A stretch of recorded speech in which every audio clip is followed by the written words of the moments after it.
घर की स्त्री साक्षात लक्ष्मी का रूप होती है, उनका अपमान करना लक्ष्मी का अपमान करना होता है। इससे घर में धन का अभाव होता है। कुछ लोग कहते हैं औरत का कोई घर नहीं होता है, लेकिन मेरा यह अनुभव है कि औरत के बिना कोई घर नहीं होता है। औरतें शादी के बाद ज्यादा खुश होती हैं और पुरुष शादी के पहले ज्यादा खुश रहता है।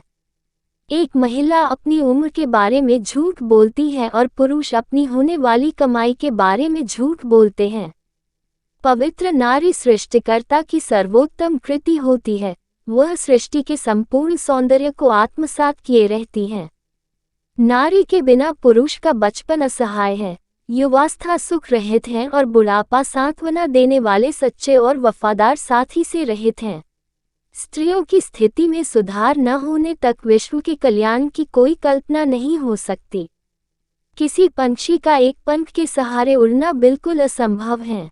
जिस परिवार, समाज और देश में औरत का सम्मान नहीं होता है, उस परिवार, समाज और देश का पतन निश्चित है। स्त्रियां पुरुषों से अधिक बुद्धिमान होती हैं, क्योंकि वे पुरुष से कम जानती हैं, किंतु उससे अधिक समझती हैं। जहाँ स्त्री का सम्मान होता है वहाँ देवता वास करते हैं और वहीं पर ही सुख समृद्धि होती है। शिक्षित स्त्री पर ही राष्ट्र की उन्नति निर्भर होती है। जो अपने घर आता है उसे मेहमान समझा जाता है, अतः स्त्री भी मेहमान है। नारी शक्ति को कम समझना पुरुष प्रधान समाज की विकृति मानसिकता है। प्रेम किस प्रकार किया जाता है, इसे केवल नारियां ही जानती हैं। औरत कोई खिलौना नहीं होती, घर वाले तो प्यार से ही गुड़िया कहते हैं। प्रत्येक देश के दो पंख होते हैं, एक स्त्री और दूसरा पुरुष। देश की उन्नति एक पंख से उड़ान भरने पर नहीं हो सकती है।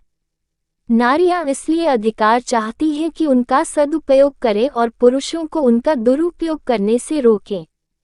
ईश्वर के बाद हम सबसे अधिक ऋणी स्त्री के हैं, पहले तो स्वयं अपने जीवन के लिए और फिर इस जीवन को जीने योग्य बनाने के लिए।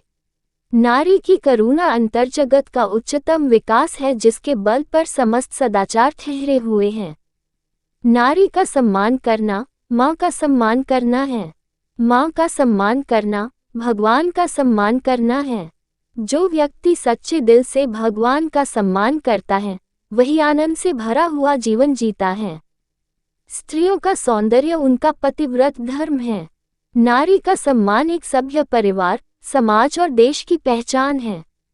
माँ, बहन, पुत्री, पत्नी आदि कई रूपों में स्त्री पुरुष के जीवन को खुशहाल और सुखमय बनाती है।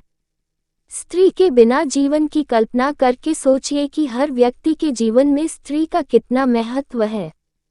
स्त्रियों का अपमान ईश्वर के अपमान तुल्य है। जो व्यक्ति स्त्री का अपमान करते हैं उनका पतन शीघ्र ही शुरू हो जाता है। नारी शारीरिक रूप से कमजोर नहीं होती है, इन्हें मानसिक रूप से कमजोर पुरुष समाज ने बनाया है। स्त्री का शारीरिक सामर्थ्य भले ही कम हो, उसकी वाणी में असीम सामर्थ्य है। वीडियो अच्छी लगी हो तो चैनल को सब्सक्राइब करें। धन्यवाद।